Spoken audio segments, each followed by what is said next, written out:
Hello, my sweet summer children. I'm back with the juice to get you wait. No, sorry. I forgot who I was for a second there. This is Joe Magician. Today, I have a treat for you going into Season 8 of Game of Thrones. Joining me is the fabulous Gray Area of the similarly named Gray Area YouTube channel. Talk about a central question of the final season. Who does the Night King want to kill? This is something you've talked about recently, Gray, right? Yeah. And I'm here with the juice to get you through the long night. I Inception Joe. To say Oh, that. no. She's taking over my own video. So we was talking about who does the Night King want to kill, because Entertainment Weekly released an article of a very rare interview with the Night King. Yeah, he actually spoke. That was an unusual one for him. Maybe, I get the feeling maybe he said too much in this article. The actors don't usually give this much away about what they're doing in the upcoming season. This is pretty blatant. Yeah. I was shocked. When I first seen it, my jaw dropped. I was like, are you serious?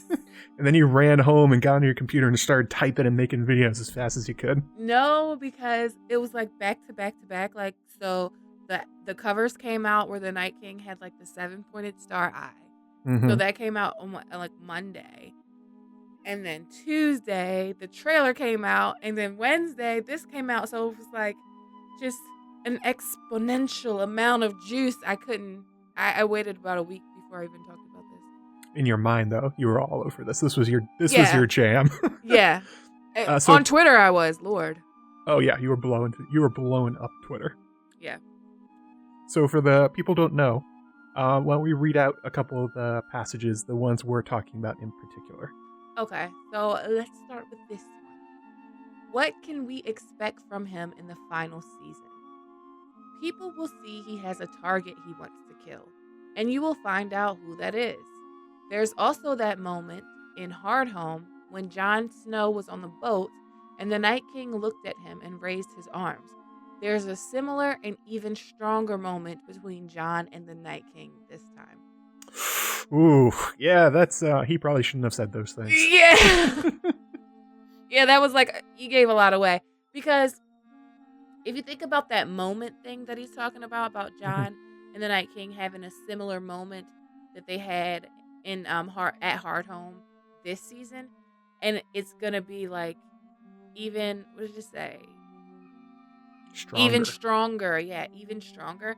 So the only way it can really be even stronger is if when he does have that raising his arms moment, it's with people that Jon knows. Oh, you just made me sad. I mean, can you think of anything else? Yeah, maybe if it was like Dany or something. Like he just raises Dany in front of him. That'd be awful. Yeah. Or like Arya or Sansa or something. Yeah. That would be terrible. It is. And then the second quote. So, what does the Night King want? Anyway, somebody made him the Night King. Nobody knows who he was before, a soldier or part of nobility. He never wanted to be the Night King. I think he wants revenge. Everybody in this story has two sides, a bad side and a good side. The Night King only has one side, a bad side. I have been talking about this for forever, that the others have reasons for what they're doing, and they're probably good reasons. And this quote basically confirms that we're going to learn much of that probably during this season. Yeah. I can't get behind that the Night King only has a bad side. So I don't agree with that. Yeah. Even Joffrey, you're supposed to feel sad as he dies. I don't feel sad. Well, you're supposed to, according to George. You're supposed to think about what it means that you're cheering for a teenage boy to die in his mother's arms. Yeah. Yeah, I'm awful person for that, but I was like, yes! But no, like for the Night King, for them to say that the Night King only has a bad side, like we've seen in interviews that Dan and Dave have done, where they specifically say that the Night King is not absolute evil. Yeah. So, I don't know about that. Certainly an interesting quote. And another one that I'm sure the PR department over HBO, as soon as they saw this, were like, what the hell, man? Yeah. There's been some interviews during this off season leading up to season 8 that kind of had me scratching my head a little bit, like how were you supposed to say that, like especially the interview with, well, it wasn't really an interview. So HBO had put up these like story of Bran Stark, and it's all about Bran from the beginning to where leading up till now, like in preparation for season 8. But instead of just showing you the whole episode, they have Isaac Hempstead Wright basically narrating certain turning points in Bran's arc. And he says that the whites that attacked Bran at the cave, the Three-Eyed Raven's cave, were put there many years ago to prevent another Three-Eyed Raven from being born. That's information that we didn't know and didn't have. I agree we didn't know that. We didn't have that before. I mean, you could surmise what they're there for. There's only so many reasons you bury a bunch of whites in the snow around a cave that they can't run into. It's clearly a siege situation. But I think there's two kinds of things that we're talking about, where a lot of times they go back and explain stuff for the upcoming season, like they had Isaac do, basically, where people were confused when they first saw it. They've heard that, so they're going to have the actors give out plot points in interviews or details that they missed. For this, though, this is very different, where they're giving out new information, a new plot. That's unusual for them. But about those interviews or those videos that they watched, they took them all down. Oh boy. They took them... like the HBO site when they initially named the Night King Brandon, and then that got scrubbed? Yeah. Hmm. Or when they named the Night King the 13th Lord Commander of the Night's Watch. Yeah, and they're like, we weren't supposed to say that. And they took it down, yeah. So like that, but I agree, this interview is very rare, and he gave away a lot. And he probably got a call from Dan and Dave, like, hey, bro, like, why would you say that? Entertainment Weekly, too, probably got a call. But, so let's actually get into what he's talking about here. So the first quote, he says that people will see he has a target he wants to kill, and you will find out who that is. Now, you've made a wildly successful video on this already. Why don't you just briefly get into your opinion on who he's trying to kill? I think it's Bran. I think it's Bran because we have a lot of clues that say that it's Bran. Like, we have Jojen telling Bran, like, you're the only one thing that matters. And then we have Benjen telling Bran, like, you're going to defeat him. You'll be here you'll be ready when he comes. Talking about the Night King. And then we have the Three-Eyed Raven or the Three-Eyed Crow. I don't know if people get triggered when I interchange Crow and Raven. So the Three-Eyed Raven, we have him telling Bran, after the Night King touches Bran, he was like, did he touch you? And Bran's like, I don't know. And he was like, he touched you. It's time for you to become me. Like, he knows you're here. He'll come for you. He doesn't say, like, he knows where you are and he's going to come and kill me. He says he'll come for you. Like, he doesn't want another Three-Eyed Raven to be born. Mm-hmm. And which leads into the question is, well, if it is Bran, then why is it Bran? And is it just because Bran is the Three-Eyed Raven?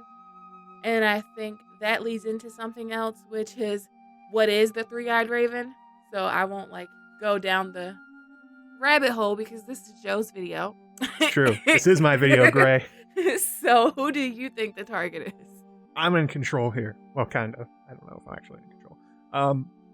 I think who the actor is talking about here is, I think he's talking about Jon Snow in particular, where the basic idea behind it is that all throughout A Song of Ice and Fire and Game of Thrones, the others have, and the White Walkers, whichever, another thing that triggers people, no matter which way you say it, they have gone out of their way for only very specific targets. There's only a few things they truly care about, beyond just mass death and growing their army and getting rid of the Night's Watch, getting rid of impediments.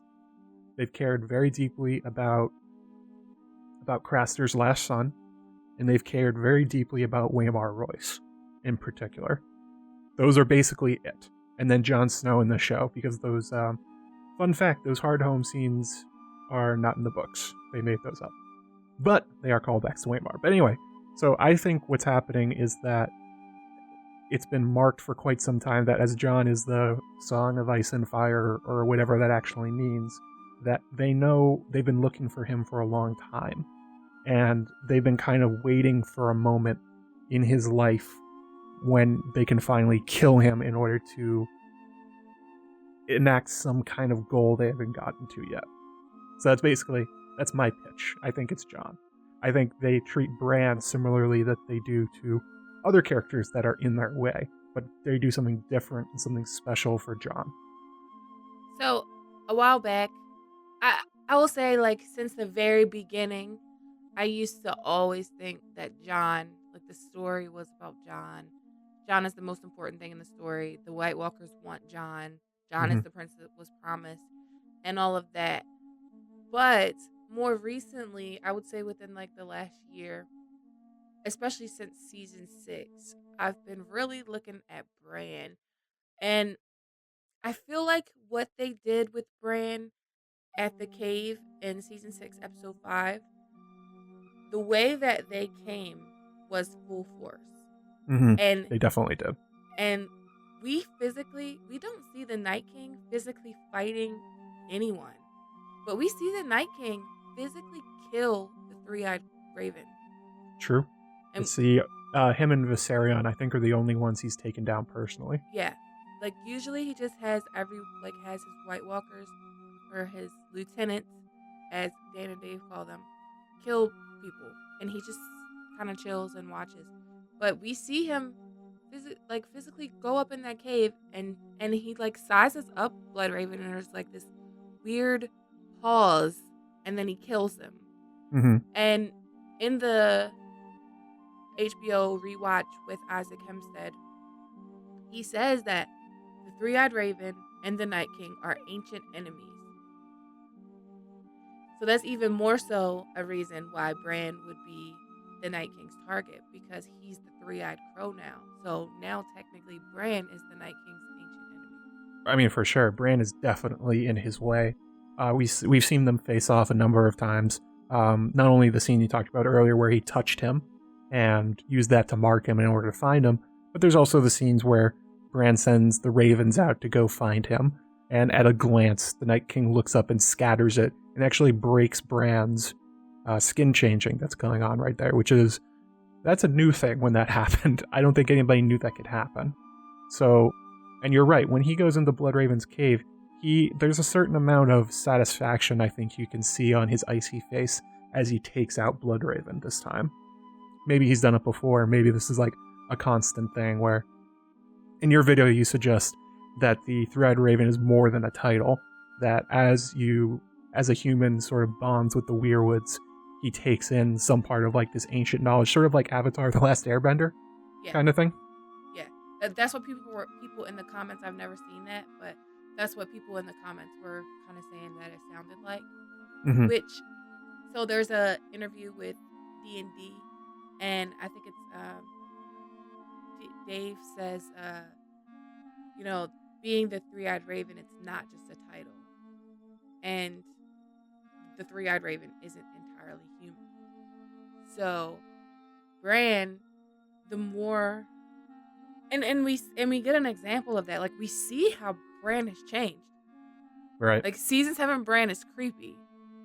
Yeah, he's not quite himself anymore. No, he's just like Bran prior to season 7 was like a happy-go-lucky kid. I would say, he was a very sweet boy. And now, like, you just don't see any emotion from him. He's just, like, emotionally blank. Even when he hugs his sister, like, when he reunites with Sansa, like, you just don't feel anything. And I think that it's purposely supposed to be like that. Yeah. And then when he tells Mira, when Mira's like, I'm going to go back to Greywater Watch. And then he's just like, okay. she's like, what the fuck? Like, I don't want to cuss. You don't need no cussing on your channel. I don't need no cussing. Yeah. And she's just like, what the heck? Like, My brother died for you, Hodor died for you, Summer died for you, and she tells him, like, you died in that cave, and she's like, Bran, and he's like, not really, like, I'm not, like, I remember what it was like to be Bran, but I have to remember so much else now. Yeah, So, I like calling him Dr. Branhattan, which is, a reference to Watchmen, where the guy, before he turns into the supernatural, magical being that is Dr. Manhattan, he loses a lot of his personality just because his perspective on everything is so much greater. And especially because what we're supposed to understand about Bran's transformation is that I guess he's like sort of absorbed all the knowledge, and he just has like a search engine through his brain where he can find anything. That's how he goes to find the Rhaegar and Lyanna memory. So at that point, like, previously he was 100% Bran Stark in his head, but now he has all these memories going back tens of thousands, hundreds of thousands of years maybe. So the amount of experiences that are actually him within his own head is just so much smaller now. Yeah, but like, I get that, but I don't want to like make this completely about Bran because we're supposed to be talking about Jon. We will. Well, I have a point about this. So, okay. Go ahead. So your assertion is that that Bran's gonna be the target, that we're gonna find out that this is who he wants to kill. But we already know the Night's King wants to kill Bran. He's done it. He's tried to do it several times already.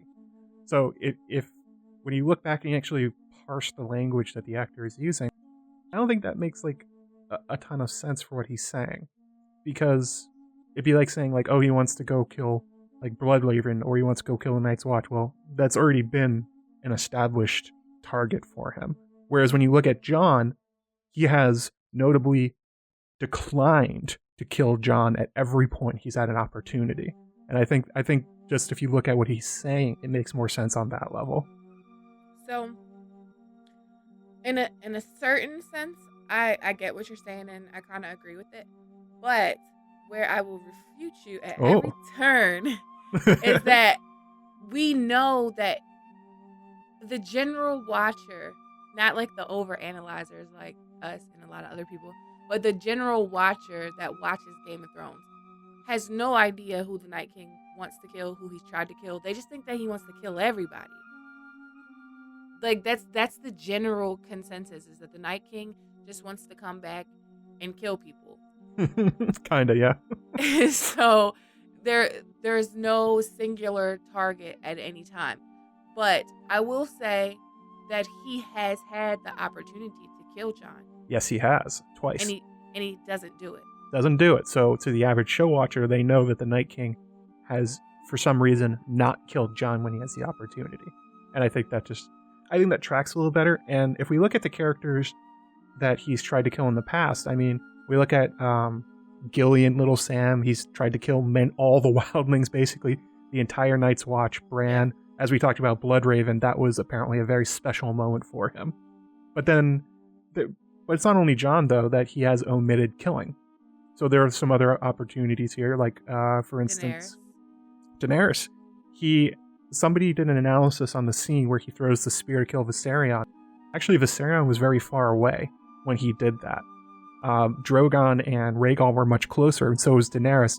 But for some reason, the Night King wanted Viserion, and that's the one he threw it at. So he's done that. You know why he wanted Viserion? Why? Because he needed to get past the wall, because you know who was already past the wall? Who's that? Bran. He's chasing Bran. He's chasing Bran. Interesting.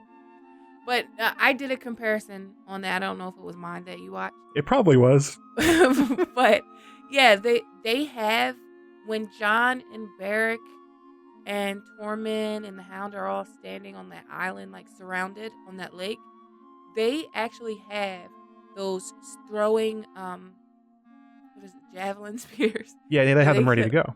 Yeah, they had them ready. They had them right there. So if Jon is your target that you want to kill, he's right there. Why not kill him? Yeah, this is something I thought about a bit, because we talked about this after the article came out. We were talking on Twitter and all that stuff. And what I came to think about is that he may be waiting for something, a specific time in Jon's life. Like, he in the same way that he was waiting for apparently Viserion in particular over the other dragons. So it may be after Jon has had a child, maybe he's waiting for that. Or maybe there's like a certain point in the war because they're connected to the Weirwoods and they likely have some sort of future sight like the Greenseers do. He may be waiting for the perfect moment. And he knows it's coming, but it's not here yet. But as far as the show's concerned, he does not want to kill Jon. I can see that working because I've played a lot with like the whole Azor Ahai prophecy thing being, you know, a red herring, not a red herring, but a false messenger. And basically the prophecy being fulfilled, like Jon, like everyone thinks that Daenerys is Nissa and Jon is Azor Ahai and Daenerys is going to have to stab Nissa. So like, let's say that the people in the actual story believe that and Jon stabs Daenerys and like that's some kind of like blood betrayal that ushers in the real long night. And then he might kill Jon. Yeah, after he completes some ritual that he needs completed or something like that. And it's also important that Jon is undead at this point, which makes him fairly unusual. It's like basically him and Beric running around with no Lady Stoneheart. So there may be something about perhaps his Stark blood or the fact that he's a skin changer and that he's undead. Like he may be wanting to take Jon's body, but after some certain point. Because that's what it seems to happen with Gilly's and Craster's kids. They sort of take them and convert them into new ones. Yeah. And Jon just like falls in the lake and they just kind of like leave him there. They let him go. It's like whatever. Remember when he went chasing after the Whites and they like kind of went after him but not really, and then Benjen said get out of here? Like at any point they could have killed him any different way they want. There's something they're waiting for, I think. Yeah, it's really like I do feel like it's either I feel like it's narrowed down to Jon or Bran. Well, there's one other person that has been totally ignored by the White Walkers, and this is like I think a dark horse. Well, no, not Cersei. I think this is one of the things that has confused fans maybe the most, and it's that Samwell Tarly, why he got ignored by the White Walker who, early on in the series, on the horse, who walked by him, looked at him, screamed, and then kept going to leave Sam alive. What the hell was that? I don't know. And I've thought about that for like ever. And I just don't understand. I wonder if it may be a plot hole. Maybe. It's so unclear because it's actually the second time that Sam's come in contact with I think he actually kills that same one later, right? Yeah, he kills it when it comes for Gilly's baby. So but it only was interested in when he had the kid. But like, how difficult is it for him to just like point at a White, point at Sam, and have him take care of it? It's kind of it's very strange. So, tinfoil. Oh. So in the trailer, I thought like the images of the dragons flying looked to be beyond the wall. I agree. And there's like a river. In one of them, you can see a river frozen. And I'm like, okay. And then I went looking back at previous season footage, and it looks like it could be the fist of the First Men. And we know that like the Night's Watch was there, and that's where the White Walkers attacked. And there was buried there was dragon glass and the horn. So I'm wondering if there was like some kind of urgency for the White Walkers, if there is actually something still buried there. Oh, something that Sam might uncover. Yeah, that the Night King and the White Walkers don't want to be uncovered. And that's why there was like some urgency. Like, I can't even focus on you right now, Samwell Tarly, because I have to go over here to the Fist of the First Men and tear stuff up. I mean, that would be interesting. And we know from the upcoming trailer that Bran and Samwell are basically going to be best buddies this season. The two knowledgeable characters behind the scenes. Yes. Like, Bran's going to be probably like Google for Sam. Yeah, basically. So Sam's going to have a computer. Oh, finally. Finally, Sam could look stuff up without Gilly reading out diaries. Yeah. And we don't have to hear about how many steps are in the Citadel and how many poops, how many poops Archmaester something took. Yeah, that was an interesting scene. I think for both these characters, I kind of answered this already, but for Bran in particular, if the Night King is going out of his way to kill someone in particular, there should be some kind of goal or reason behind it, because he seems to want everybody dead. So if his focus is narrowed this far, what do you think it is for Bran that really makes him so juicy that he really needs to kill him? So for me, for Bran, it's that part of it is that Bran is the three-eyed raven. Mm-hmm. So because Bran is the three-eyed raven, every three-eyed raven that ever was lives inside of Bran. And I say that because with like Bloodraven tells Bran, it's time for you to become me.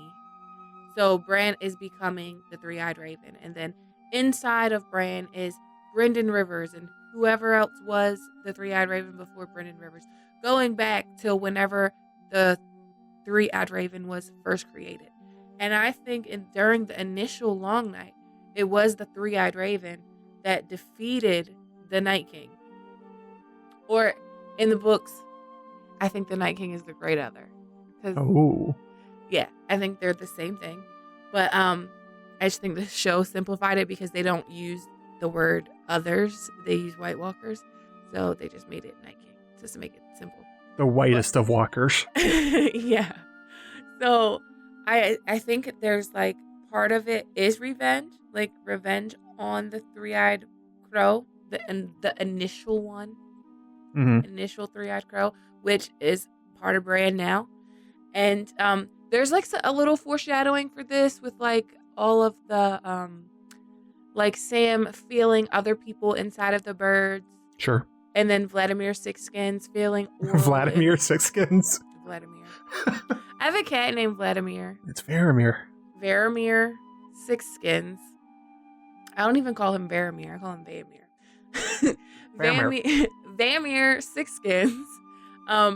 Feeling oral still inside the eagle, and like the eagle becoming the eagle like hating Jon, taking on that.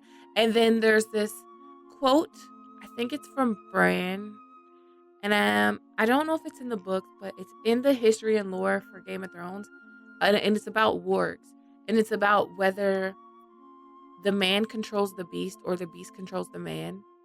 Yeah, that's a quote from the books where it's implied that even if Summer died, that part of him would stay in Bran's soul. Yeah. So I think there's something like that that's kind of hard to explain in like 3 minutes, but there's something like that going on, and I think the Night King really wants to end whatever is happening. And I feel like if Bran is killed, or if the three-eyed raven is killed, I feel like that is going to do something. It's going to have some kind of universal effect. A death of magic idea. Yeah. And I feel like if the Night King is killed, there's also going to be some kind of universal effect. Because we know that, we don't know, but it's implied, at least in theory, that the winter and the summers are the way they are because of magic. Sure, there's something going on there, especially since the Valyrians died out. Like the rest of the planet's called the Lands of Long Summer. So yeah, it's been like yo-yoing back and forth between them, kind of.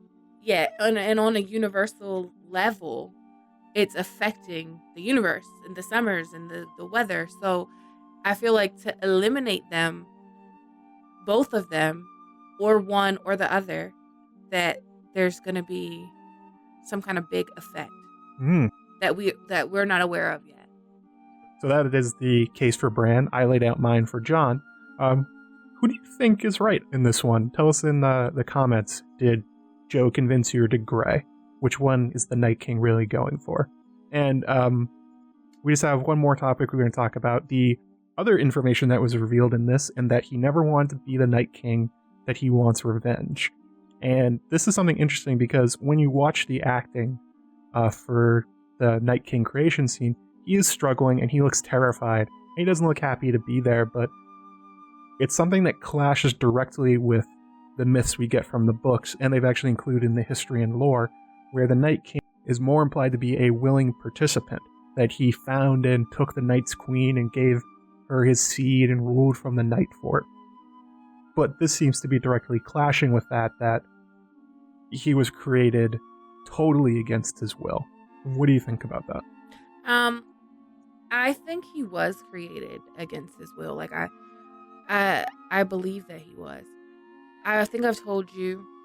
I've told you, and I've told the sweet summer children that that there's like a lot of evidence that kind of seems like the Starks were kind of offering up their kids. Yeah.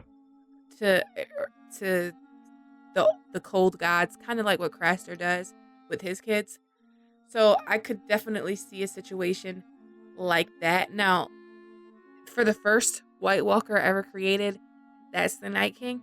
The Night King on the show does not look like that person that's on the cave painting.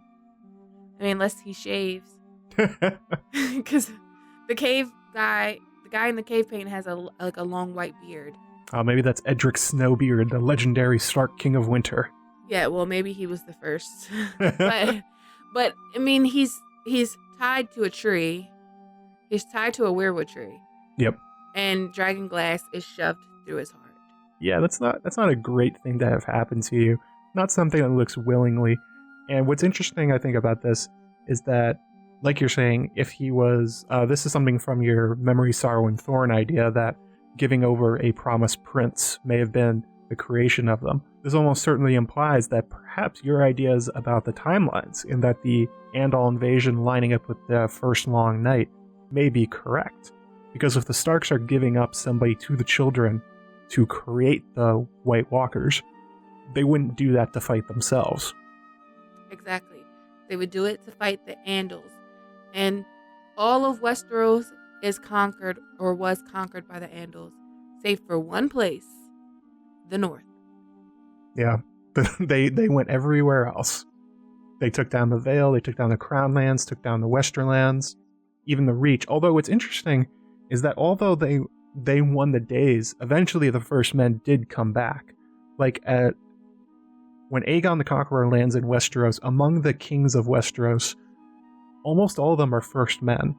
They're the Starks, the Lannisters, the Gardeners, the Durandons. Some say the Ironborn kind of are. It's hard to say.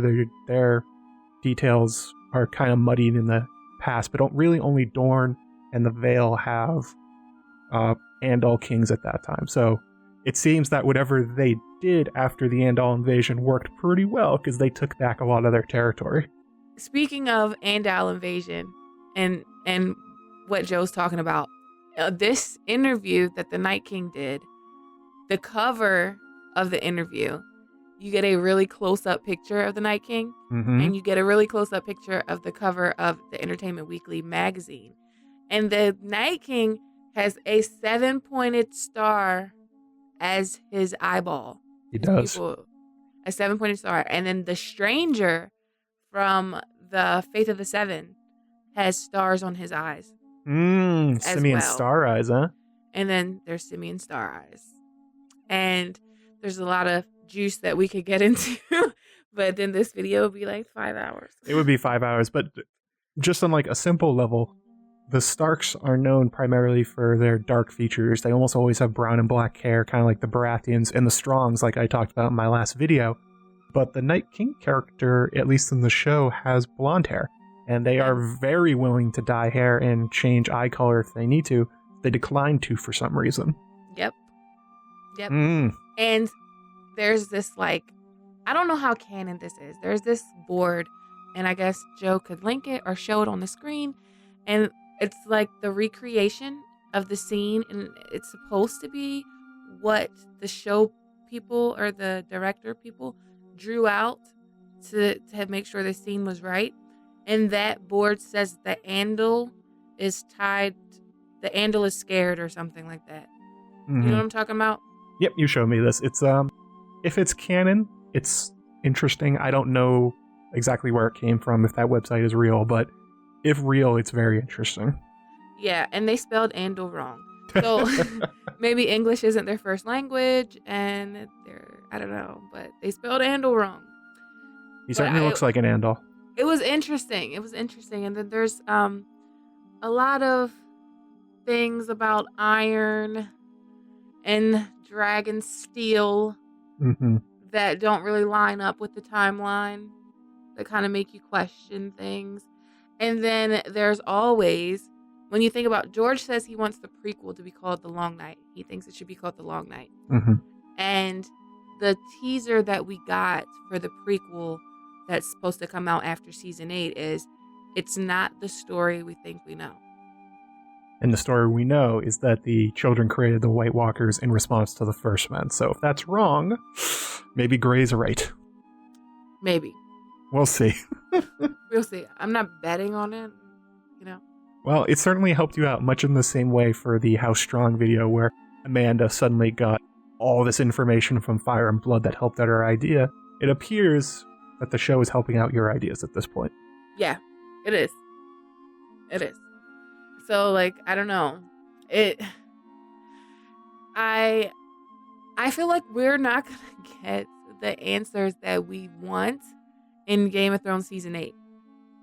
At least not about the ancient history, for sure. Yeah, not about the Night King. Like, we're probably not going to find out who the Night King is or what he wants. Well, I don't know. These quotes seem to think that this will be a plot point, but maybe not the details. Just like the overview of what happened to him. Yeah, I think it's going to be really like washed and muddied. And because like, if you're trying to make a new show about what we've just waited for all of these seasons of this show, then you might not want to reveal everything. Very true. But I don't know. We'll see. Fingers crossed. We'll see. It's the Game of Thrones Season 8 coming out in just a few weeks as of this recording. We're not that far away. I think that wraps it up for this short conversation talking about Entertainment Weekly. All the plugs. Do I have to do my titles, Gray?